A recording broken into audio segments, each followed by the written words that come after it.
Swayam Prabha. Digital India. Educated India.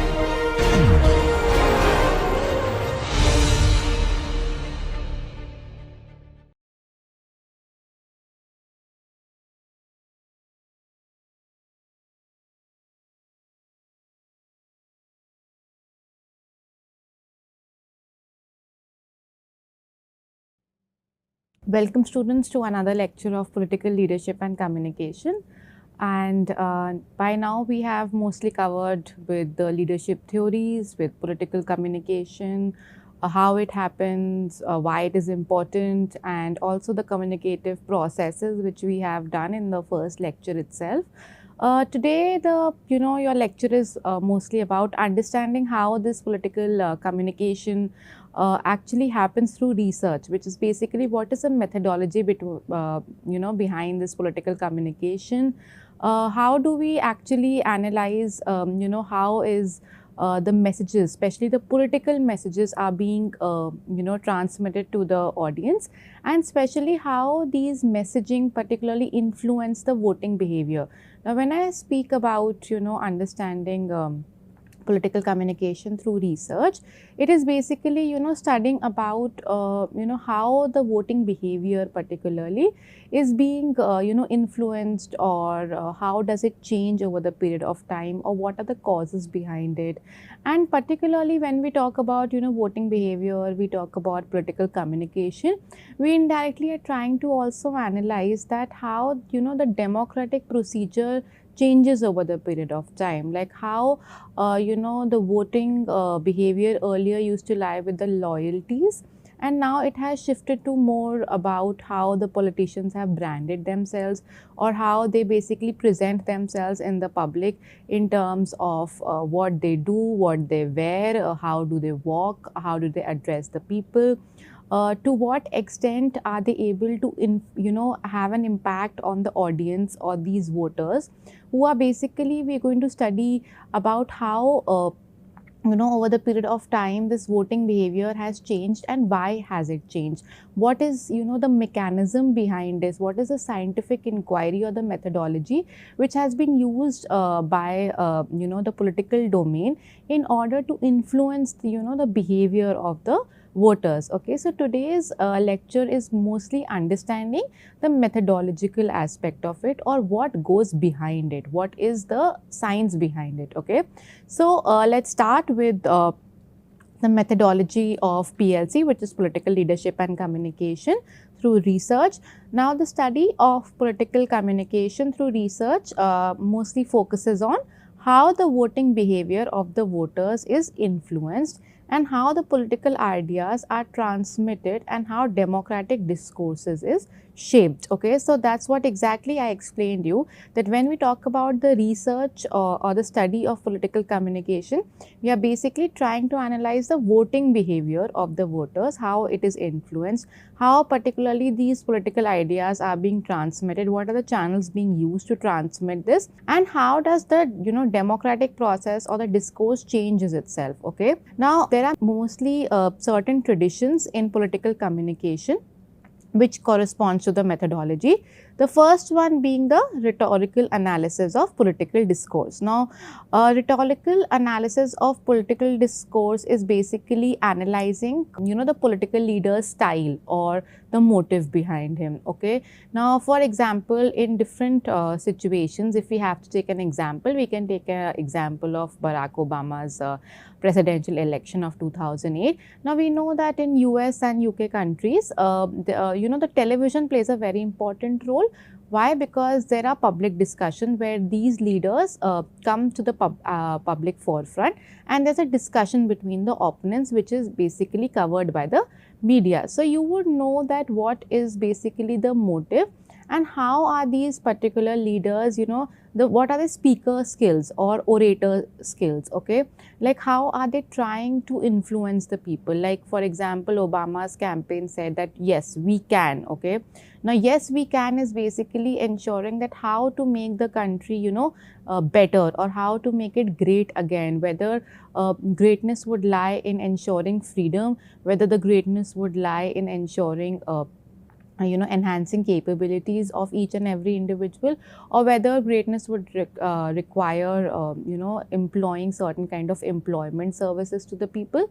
So yes, we can. Obama's presidential election is also known as the internet election. Why?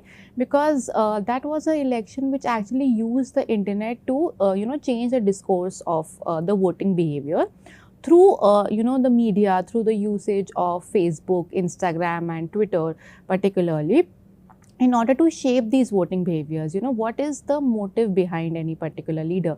So even if we have to take say Narendra Modi's electoral campaign of 2014, this was the same thing which was happening at that time, that there was a shift in the democratic discourse. Why? Because here we saw the middle class coming up. Okay, so now generally what happens is, in India, the target audience either is the lower class or is the rich class. Okay, but now, in particularly with this 2014 election campaign, we saw the middle class coming up, and that is exactly what the target audience of particularly the Modi's electoral process was. That we should target a particular audience. So the phases which were used, the references which were given, were very much coming from the domain that how to influence this class as well. Okay, so then we see that the kind of languages which is used, or the kind of motives which are being used, or the skills which are being employed, are very much centered around what a person's personality is, or who is the audience here. Okay, so particularly this approach is qualitative in nature, and historically it has been critically examines the source of political message, such as speaker's motive or styles and the message itself. Okay, so what is the message? If the message is beti padhao beti bachao, okay, now this particular phrase is being captured, and you can see this phrase written behind the buses, behind the trucks. It is basically a promotional scheme, and this scheme is not just saying that we should educate our daughters, but also saying that educating our daughters would lead towards their empowerment, and it is also trying to cater to a very simple message that female infanticide should not happen, that you should not kill girl child. Okay, so this particular campaign became very famous. Why? Because the kind of leaders which were basically promoting it, be it the PM of the country, be it the leaders who are influencing the people, through this just one very simple slogan, that beti padhao beti bachao. Okay, now this particular tactic is called rhetorical style of communication, where basically through simple phrases you're trying to not just cater to one problem, but major problems of the society, and that is basically used in terms of you can say the motive behind it. Okay, similarly, if we take another example of Swachh Bharat Abhiyan, we saw that lot of people who have influencing power, like Amitabh Bachchan for that matter, were deployed in order to spread this message of, yes, we have to keep our society clean, yes, we have to ensure cleanliness. And that is the reason the speaker here was Amitabh Bachchan, and since he had such an influencing power, you would recently see that rather than using political leaders to spread the campaign, what particularly political parties are doing, they are basically using these influencers to do the work for them. Okay, so that is exactly what we are talking here, rhetorical analysis of political discourse. Next is the propaganda studies. Okay, and now this particularly happens where you see a certain kind of message given by the political leaders in order to gather mass appeal. For example, it happened in World War I and II, where you see these allied forces. Okay, allied forces were British and France, okay, and US, not so explicitly, but yes, it was there. So you see during this period the allied forces used slogans like, we need your support, the country calls for you. Now this is basically trying to have a mass appeal, the propaganda being carried here in order to show that the country wants your support, it's the time to serve your country, or probably propagating some messages like, our enemies are waiting for us or something like that. Okay, so propaganda studies basically focus on how government uses persuasive messages to influence public opinion. Okay, now this is basically, you can say, a quantitative analysis also. Now this was done by Harold Laswell, in which the content is basically analyzed. Content here is that what is the slogan. For example, let's just say Tilak used this example of, Swaraj is my birthright and I shall have it. Okay, now this was a propaganda for what? That, everybody across India should basically be saying this propaganda or saying this message that Swaraj, freedom is my birthright. It was basically not something that we should fight for, but yes, also at the same time that it is a natural phenomena which should be given to every person, irrespective of whether we are basically being colonized or we are free. So freedom is something which was very intrinsic. Okay, so propaganda was used, this particular phrase was used in order to deploy more people or arise the sentiments among more people that they can stand against the Britishers. Okay, so in this sense, why it is quantitative, why it is not qualitative? Quantitative because we can basically analyze the effect of it. If this particular, from this particular slogan, we can see that lot of people gathered around to protest against the Britishers, say partition of Bengal, or there were a lot of people who supported such slogans, or there were people who came out of houses, there were women and children who were supporting, then there could be a quantitative analysis of what the effect of this propaganda was. So here particularly, rather than in rhetorical form, it is more like a not quantitative but a qualitative analysis. Why? Because we are trying to analyze the motive behind. Okay, whereas in propaganda study it is very much effective based, where we see that the quantity is analyzed, that what effect this propaganda had on the population. Okay. The third one is the voting studies, where we see that the specialists combine a variety of quantitative and qualitative research methods. Example, survey research, in-depth interviews, observation with participation, content analysis with biographies, and panel studies with focused interviews. Okay, now this is also quantitative particularly, as well as qualitative research and methodology, which is voting studies. Now if you see that there are different organizations which work upon how much was the vote share, and in that vote share how many were from the urban population, how many were from the rural population, or what was the age bracket of the voter turnout. Okay, or probably how educated these voters were, or for that matter how many of them were male and female. Okay, then you have analysis in terms of what was the criteria on which people voted, whether it was the development criteria, whether it was, say, triple talaq was the criteria, or whether we say that security reason was the criteria. So all these issues are basically judged in terms of voting studies, that what happened or what particularly was the propaganda of the political parties, or what action did the political parties take in order to influence the voting behavior. One is that they organized an event like that or made a policy. Second is how did they use this policy particularly or an event in order to appeal to the masses. They are two very different things. One, you are organizing an event, say for example an event in terms of when we talk about national security, you go and to take the revenge of Uri, you basically go and bombard in Pakistan. Okay, now that was event which government made.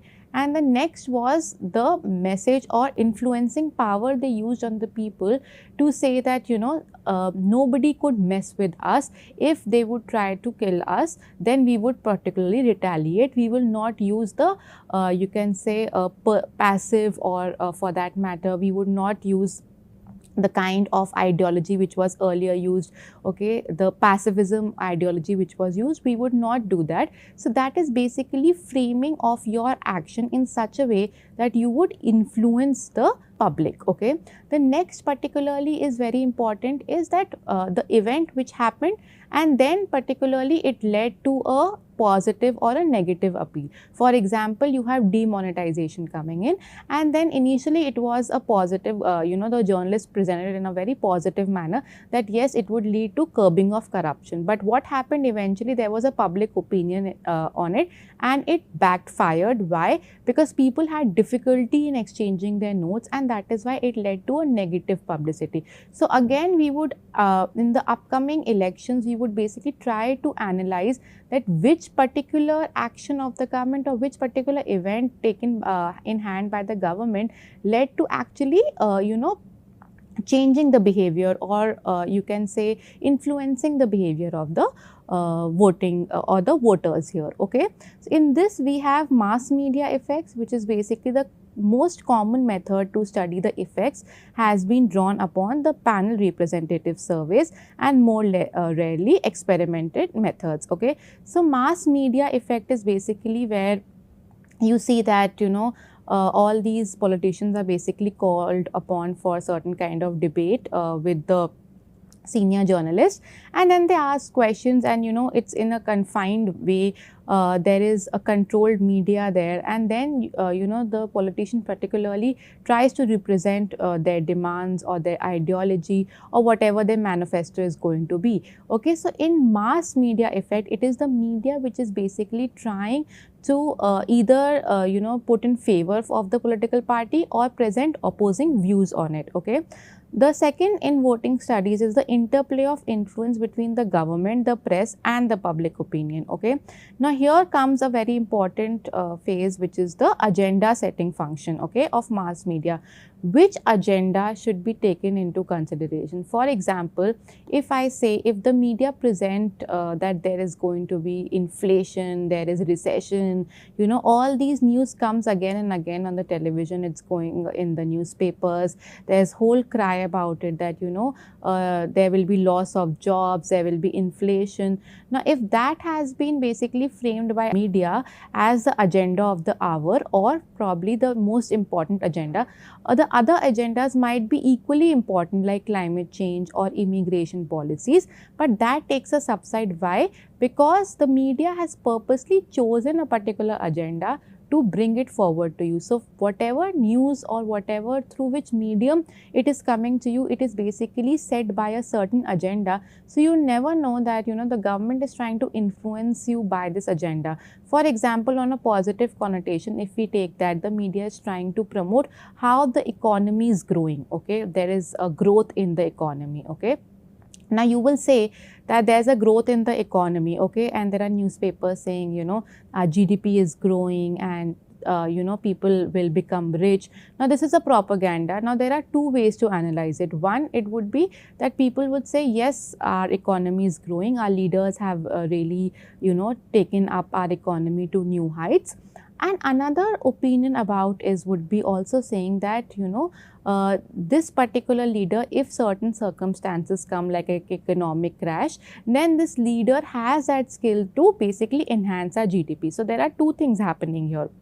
One, you are basically saying that yes, the economy is growing, our GDP is growing, and another, you are also analyzing the leader on those skills that yes, since he has made our economy grow, if there are certain kind of economic crash or crisis, then this leader has the skill to enhance it, okay. So this is basically an agenda framing which is done here in order to make the voter believe that this leader has this skill here, okay.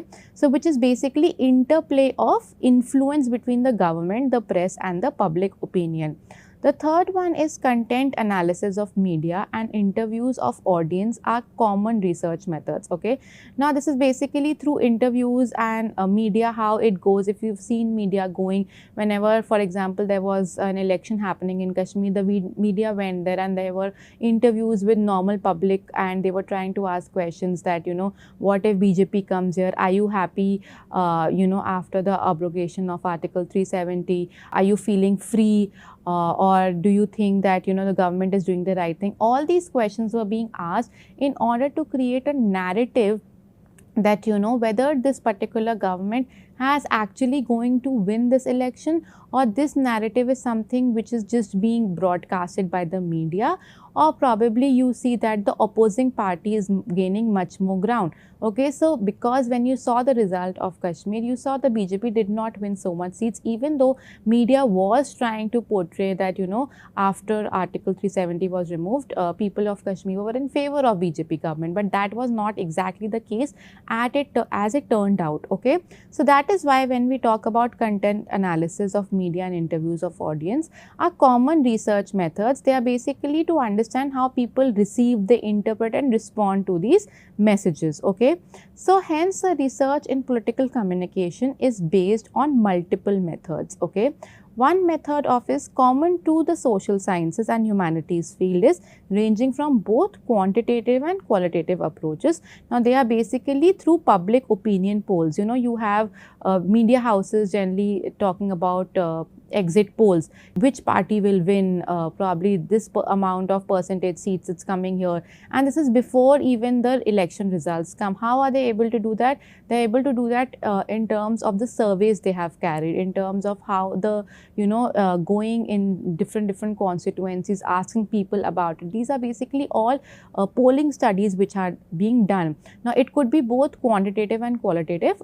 Qualitative generally happens in in-depth interviews, like you have basically you are doing a small research, a pilot research on a particular community, where you call the leader of the panchayat and say that I want to have a discussion in the panchayat, and you basically support a kind of a statement that do you think that the government is for development in this particular area. So then people will have different views and all. Now this is very qualitative. Why? Because you will have views on qualitative analysis. Some will have on data facts, some will have on emotional side. Okay, but if I carry out a particularly survey which has a set of questionnaires, which has a set of options available, then that is a quantitative data analysis, that who did you vote last time, or do you think this party will come again, yes or no type of questions. Now this is basically what we study when we talk about these surveys. Okay, focus groups are basically what I told you, that there's a panchayat sitting and you ask for permission and you basically have a discussion there. Those are focus groups. Okay, so now this is basically trying to have it in a controlled environment. All this controlled environment basically means that there's one facilitator and that person is trying to analyze the the behavior of people according to some set rules and guidelines. Okay, so next particularly, let's just take an example of the 2014 general election. Now what happened in this is that scholars and media researchers set up a controlled viewing environments to assess how exposure of different kinds of political ads, whether it was positive or negative, development focus or identity focus, influenced the voter. Okay, now this is basically saying that all these media houses and even scholars who were writing, they set up a controlled environment. Controlled environment is something that, for example, I am writing my article in a newspaper. Now in here I have a set of things in my mind and I can basically edit it or revise it. So it's a closed environment. There are highly less chances that it could be influenced by somebody else or somebody else can intervene here. It's an article which has been written by me, thought by me, and hence it's in a controlled environment. Similarly, when the messages which these days get delivered, today is the day to vote, you should vote, if you do not vote you are not a part of the government, it's your right, you should generally exercise right to vote. Now all these are controlled messages which are sent via SMSs, via Facebook posts, via Instagram. These are all closed environments. Okay, there are highly less chances that it could be interpreted in a different way. Okay, so Again, it could be a positive or it could be a negative. It could be a development focused or it could be identity focused. Okay. Now, in 2014 general elections, mostly, you had slogans like "Ab ki baar Modi Sarkar," okay, which was basically trying to focus on that since so many years you have particularly UPA working in India, but now it's a time to change the certain kind of discourse. So let us try for a new party. Now, this is basically a message which was being floated. Okay. What was the methodology? Now, the researchers controlled variables such as messages, as I told you, controlled environments, tone, lender visibility, and language. Okay. This setup mimicked experimental studies used in West, allowing the scholars to isolate the effect of media messages from external factors. Now, this was basically a methodology which was earlier used in the Western countries, as I told you, during the Obama election of 2008. Okay, so now what happens is that these kind of, use of internet or media to send certain messages. Okay, now these messages are sent without the effect of external environment, which basically means that whatever is happening around, whether there are opposing views, whether there are positive views, apart from this, there are certain messages which are being floated around in order to attract the mass appeal, and this has nothing to do with the external environment. Okay, why? Because these messages are basically trying to promote a political party on different grounds. Okay, for example, in this election also we saw again that the middle class was able to come up. Why? Because middle class were now being viewed as the change makers. Okay, so they will change the course of this election. Okay, these kind of messages were being floated, like, this is the time when middle class would basically change the course of action. Now, these are the messages which are very much fixed and they do not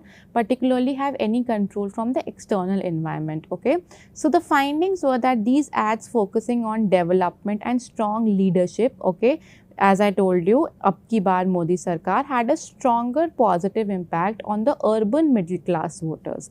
Voters exposed to repeated positive messaging were more likely to recall and prioritize economic development as the key issue. Now, here also another very important target was economic development. So, if you realize that once the BJP government came, the first thing they did was they basically abolished the planning commission and they had Niti Aayog established. Okay, because in their manifesto this was constantly a thing that there is an economic development which is required in India and planning commission is not able to secure it. Okay, so that is again that a development, and also corruption was a very important area here, where it was believed that since Congress party was basically it has turned into hereditary party where only members belonging to the Gandhi family were elected as prime minister. So this was another very major scheme which they used in order to promote themselves. Okay, so this is all which was happening as an experimental method, or the messages which were being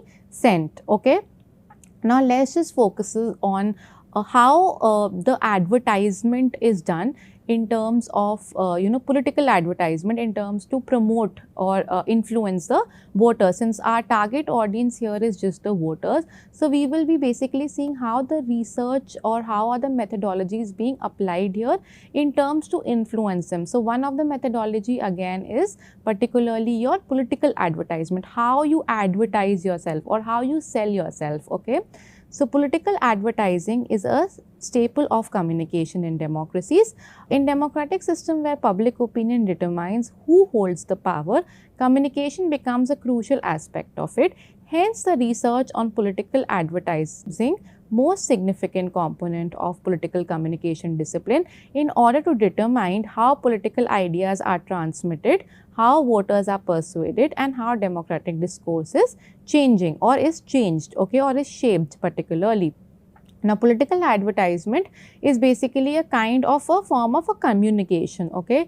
Now, in particularly a democratic setting, we all know that there's an open market. Anybody could use any strategy to influence the voter, or any methodology can be used in terms to how the political messages are being transmitted. Okay, whether it is usage of media, whether it is usage of influencers, whether it is through public forums, or whether it is through your social media like Instagram or Twitter. Okay, now What is this political advertising?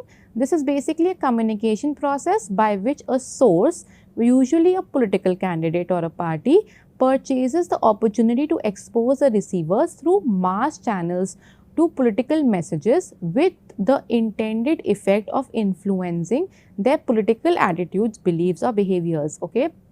Now, what is happening is that whatever is your attitude, especially your political attitude or belief system, okay, once there was a belief system that because Congress, that is the INC, Indian National Congress, which was established in 1885, was one party which basically assured freedom, or we were able to gain freedom because of this party. So, there were, loyalties towards this party, and people were very loyal towards, this kind of umbrella party, and that is why they used to vote. Why? Because of that emotion that this particular party has helped us to receive independence. Okay, so then we say that these loyalties are lying here. There is an attitude or a belief system which is being set up in terms of the loyalty. Okay, the second kind of political belief system happened in 2014 elections as well, which is regarded as another democratic revolution happening, where the middle class came up again. And then we see that who is changing here the discourse? The mid class, who was basically tired of corruption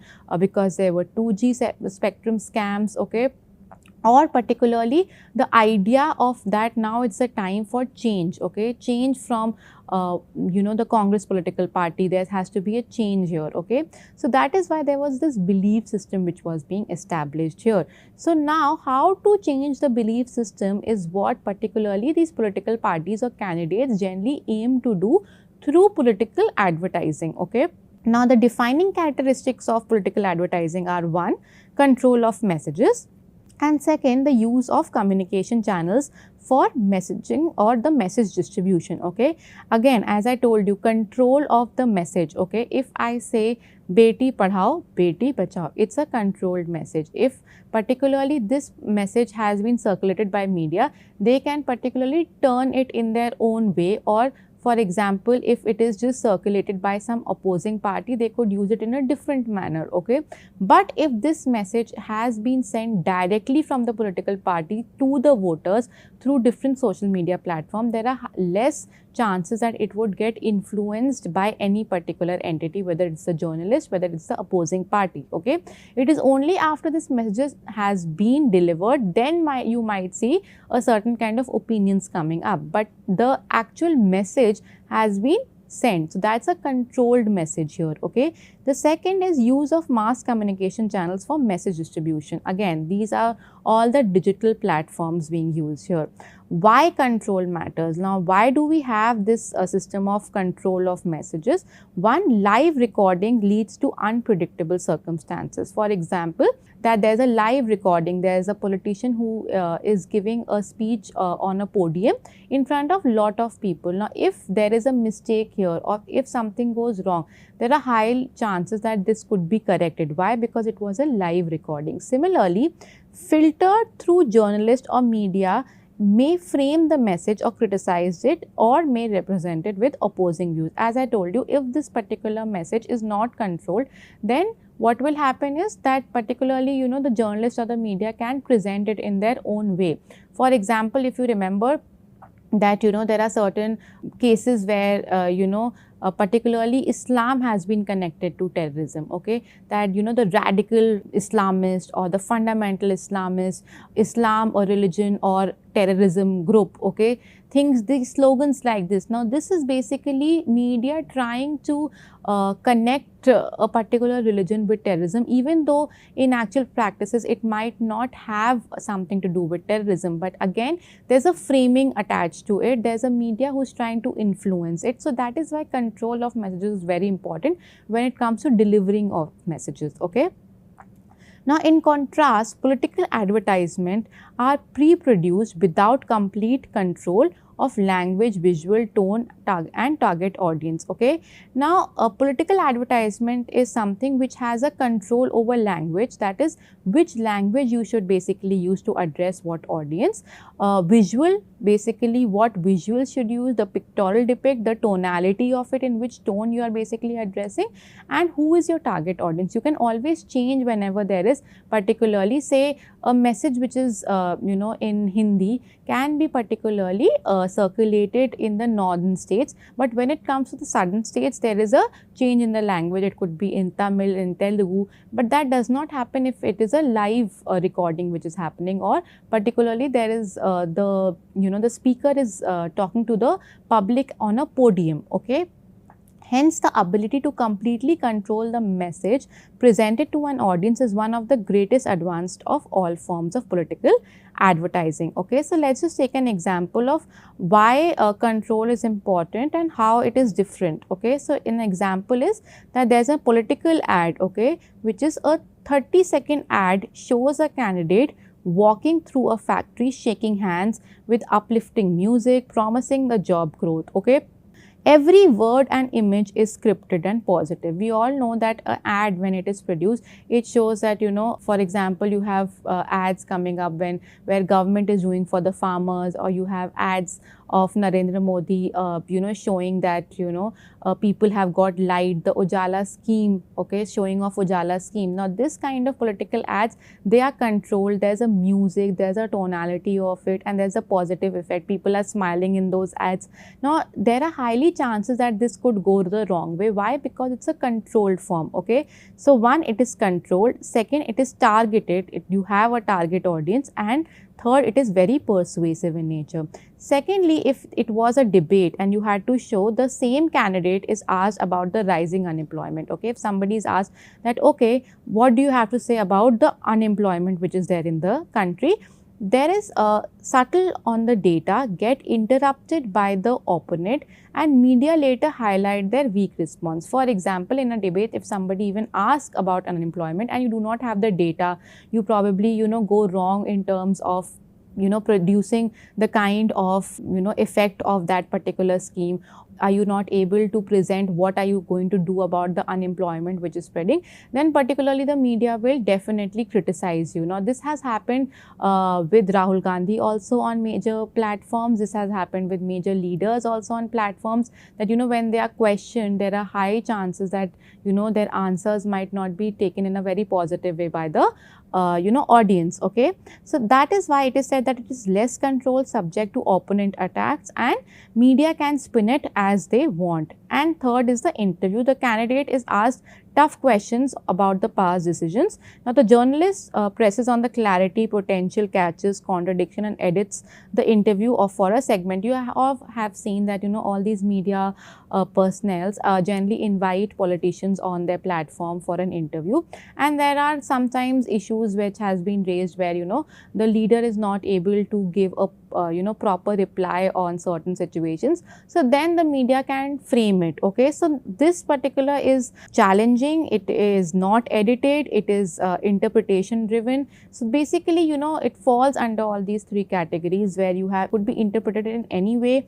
It is not edited. Okay, and it is very challenging because you are on a live screen. Okay, so in these three examples, you can see how and why you have a controlled of messaging or ads here.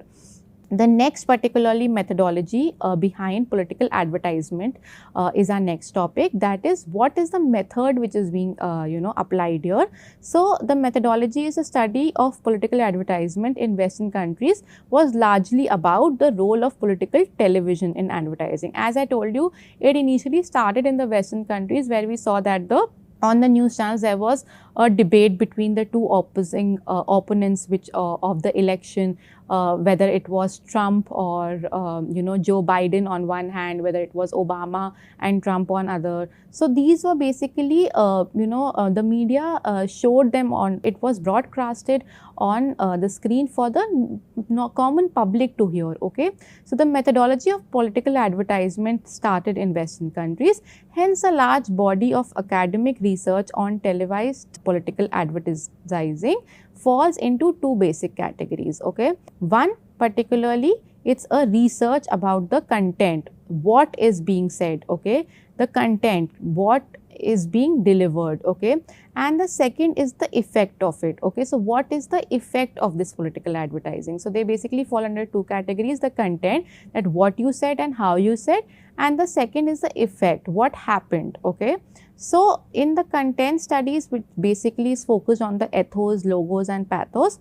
Ethos is the credibility of the person, how you feel that the person is credible enough, okay. So if Narendra Modi comes up and say, no, that I will build Ram Mandir, okay, people were generally attached. Why? Because he has certain kind of credibility in order to ensure that what he says is fulfilled, okay. To some extent people do trust him, okay. But on the other hand, if I say the credibility of normal politician from BJP, probably people might not trust him because one, they do not know him personally. Secondly, he does not have such trustworthy background, okay. So credibility of a person is very important. Second is logos, the logical appeal through data. If I say that 50% of the people were employed, use of facts that India transported more than 90% of vaccine around the world. Now these are the uses of data through which you have a kind of an appeal by the people. Then you have the pathos, the emotional appeal, okay.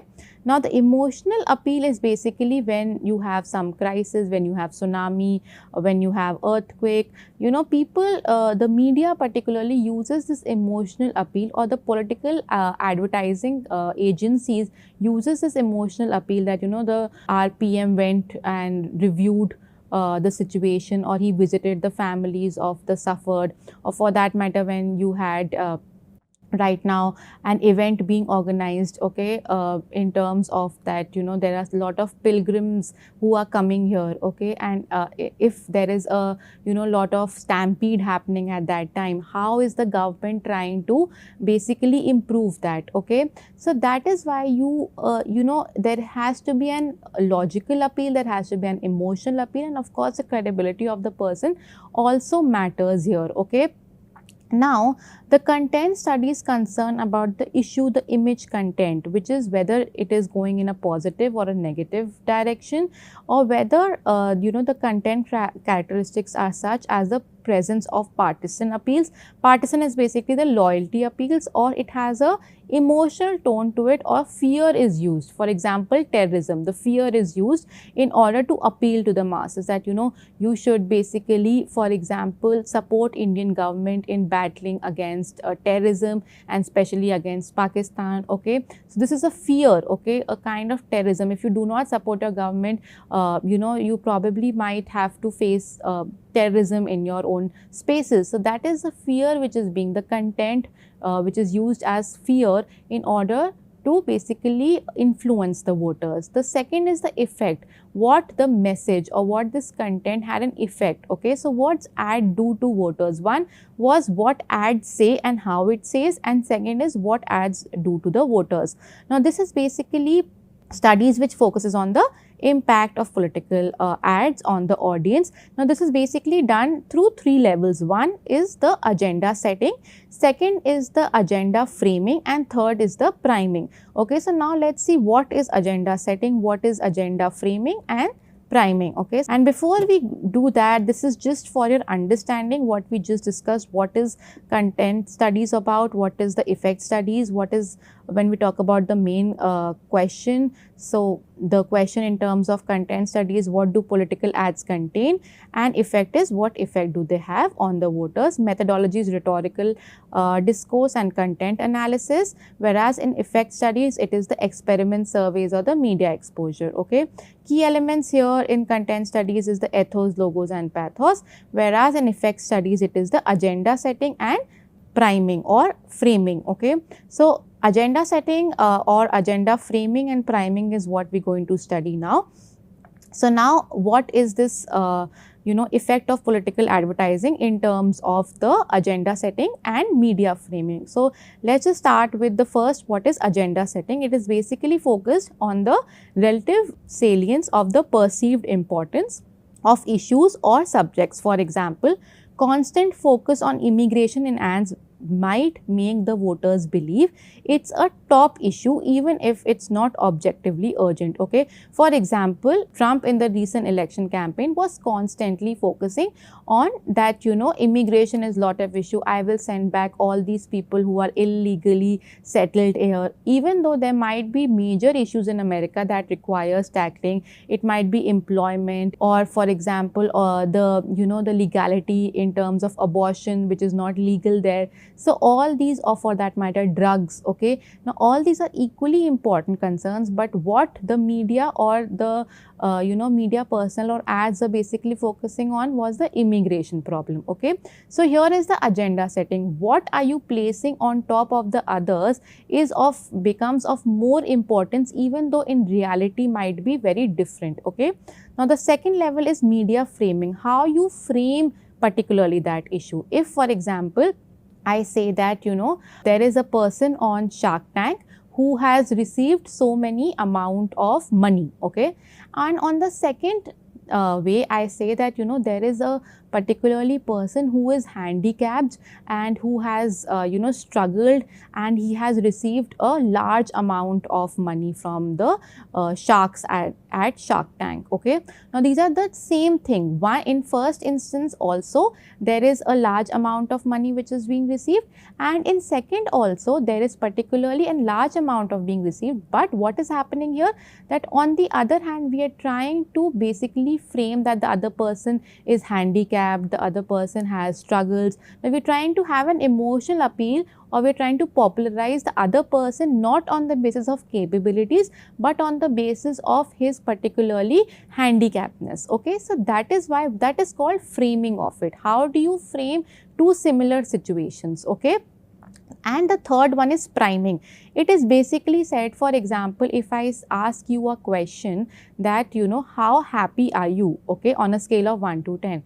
But if I ask a second question prior to this, that are you married? Okay, and if the answer is yes or no, and then I ask you how happy you are, your answer will definitely change. Why? Because now you are basically observing your answer on the first question which was asked, that was how or are you married or not. Okay, so now your happiness would be automatically be dependent upon if you are married, then how you are happy. If you are not married, then also how you are happy or how you are not happy, or what is the scale. Okay, so then this is priming, what comes first and what comes second. Okay, so priming is the impact that agenda setting can have on the way individuals evaluate public officials by influencing the thematic areas or the issues that individuals use to form evaluations. Okay, for example, suppose a politician candidate constantly runs an ad showing their role in managing natural disaster. Okay,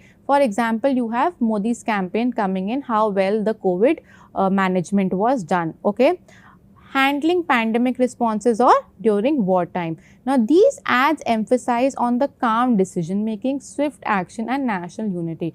Now constantly, if particularly there is a political ad going by the politician, that how calm he was during these circumstances, how efficiently he did. So now the agenda particularly is how calm the politician is there during the natural disasters, even though he might be bad in handling economic distress, but that's not what is being framed here. Okay, so even if the economy or the education are also pressing issues, voters particularly are primed by the repeated exposure to these crisis leadership ads and may start evaluating all candidates on the basis of how well they can lead during emergencies. Okay, so that is why, because political ads are continuously about how well a leader can handle in crisis situation, this particularly becomes the agenda, and other leaders are also evaluated on this particular frame. So now there is agenda framing here, there is priming here. Why? Because the prime focus has been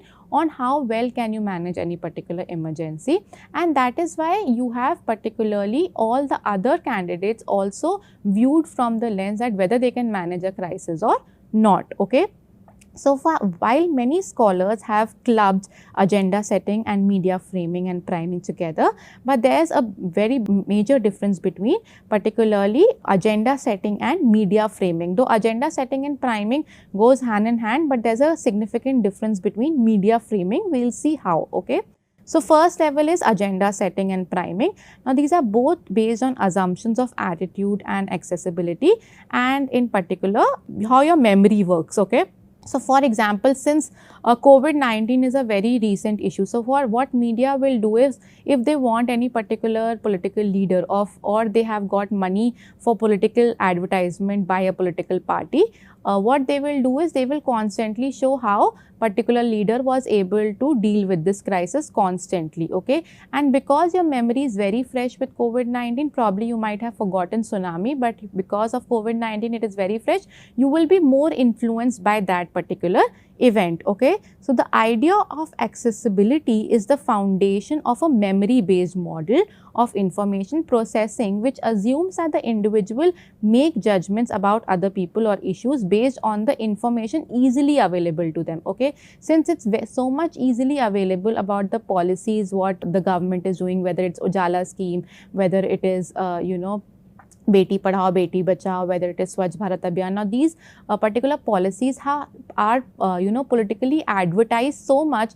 that even if the government, any opposing government wants to criticize it, it cannot, because it has been presented in a very positive connotation, and secondly they are fresh to your memories because they have just happened. So it is accessible, okay. According to a memory based model, judgments and attitudes formation are directly correlated with the ease in which instances or associations could be brought about in mind, okay. So now let's just take another very important scholar is Iyengar and Kinder, who argue that the effect, that is the standards by which the government, the policies and the candidates for public office are judged, are basically political issues that were most salient and accessible in person's memory, as I told you, will be more strongly influence perceptions of the political actors and figures, which basically means that the media doesn't just inform about us, but also it structures how we judge the political actors by shaping what standards we use to assess them. Similarly, if particularly media is constantly showing how calm the political leader was during the pandemic of COVID-19 and how he dealt with it, that is a very fresh memory, one. Secondly, it is framed that how the leader was able to handle it, and that is why you are now assessing the particular leader on those particular dimensions, not the other ones, okay. So perceived issue salience becomes the independent variable and influences the role that these issues or considerations play when an individual makes a judgment about a political actor, okay. The second level is your media framing. Now what is that? Now media framing is how you frame particular event. As I gave you an example that both the people received enormous amount in Shark Tank, but one was framed on the basis of handicapness, another was framed on the basis of normal, that he was a normal person, okay. So particularly you have theorists called Haider, who basically says that the human beings cannot understand the world in the complexity, which basically means that the world is complex, and in order to basically have hands-on experiences, you basically try to achieve certain things which are in your memory or which you can easily have accessibility. So therefore the individual tries to infer underlying causal relations from the sensory information, what you see, what you hear, what you have felt, okay. So Haider therefore defined attribution as a link between an observed behavior and the person responsible for this action, okay.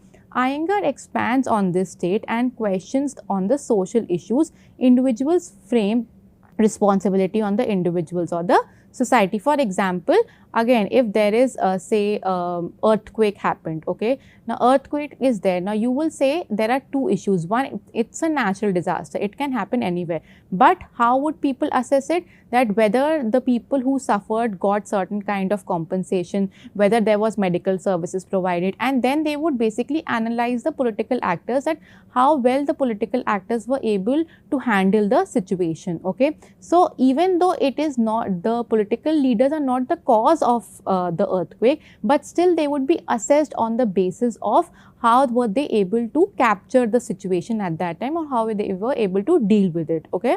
So he builds on by arguing that media framing influences how people assign responsibility to the individual or the society, especially regarding the social problems. Okay.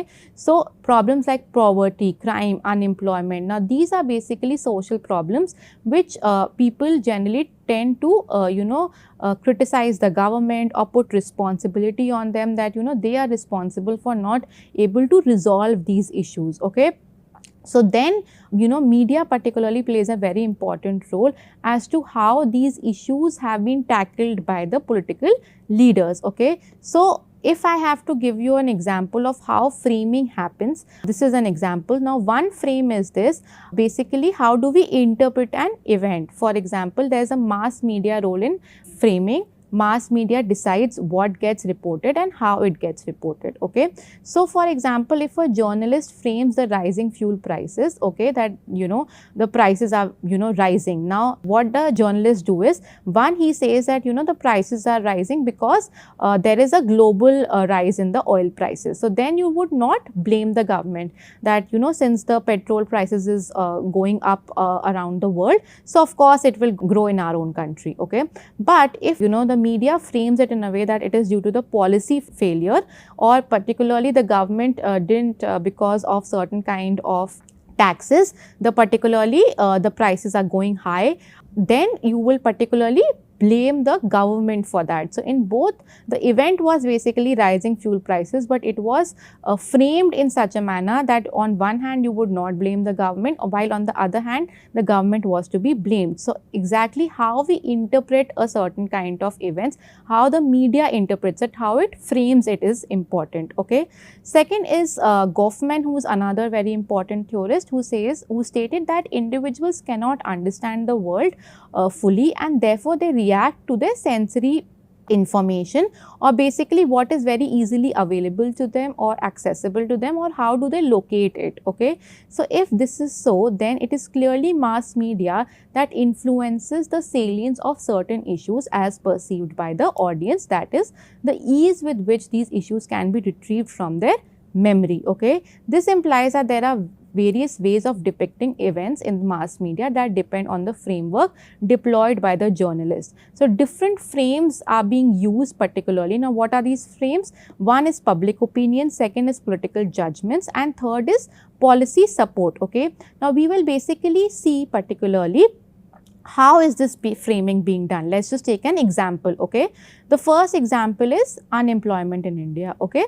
So the first frame which the media presents is, the headline goes, global slowdown, pandemic aftermath push unemployment to new highs. Okay, so there is unemployment. The first frame is that this headline comes. So what it is doing, it is a societal pressure that because of pandemic there is an unemployment hike. Okay. Now media uses the logic that due to COVID-19 there was basically impact on the automation and global markets. Basically there's a shift from responsibility away from the government, because COVID happened, that is why unemployment happening here. Okay. So the effect is that it is not the government's fault.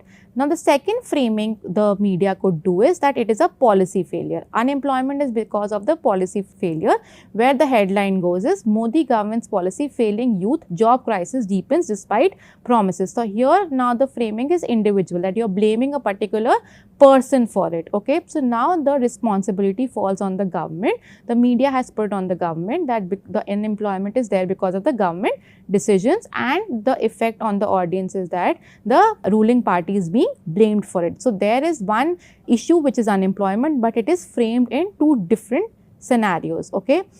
The second very important thing is agenda setting and priming, though they go hand in hand, but one happens at a macroscopic level and another happens at a certain kind of how priming is done. Okay. Now this particularly when we talk about macroscopic, agenda setting has to be examined based on the media agenda, okay, which is importantly assigned to the issues and personalities in the media. Priming is inherently component of this, which is basically uses psychological effects to present certain kind of information. Now this is all for you to just read. This is all I have explained already. Okay. The next is just basically a kind of a comparison between microscopic and macroscopic, where in macroscopic media agenda is media prioritizes topics. In microscopic, the salient issues influence the judgment. Okay, for example, individuals evaluate the leaders based on highlighted issues, which is priming, say unemployment. Okay, in the first one, which is macroscopic, public perceives what is important in the society. Okay, so what is, the agenda which public feels is important is basically highlighted here. Here in the second one, it is based on what media is basically framing as. Okay, so now these particularly are methodologies which are used by the political parties, whether agenda framing, media setting or priming. These are all methodologies which we use particularly in order to analyze what is happening behind when we talk about political communication. How do these particularly political leaders influence the voters, or what happens behind the elections when they are about to happen? How do we gain the support of the voters? And it is not just during elections, it has happened across the time, whether there was elections or not. So these are the basically few methodologies which we study when we are talking about political leadership and communication through research. Okay, and I think this was helpful in understanding what happens, how it happens, and what are the methodologies behind it. So I hope this was informative to you. So thank you so much.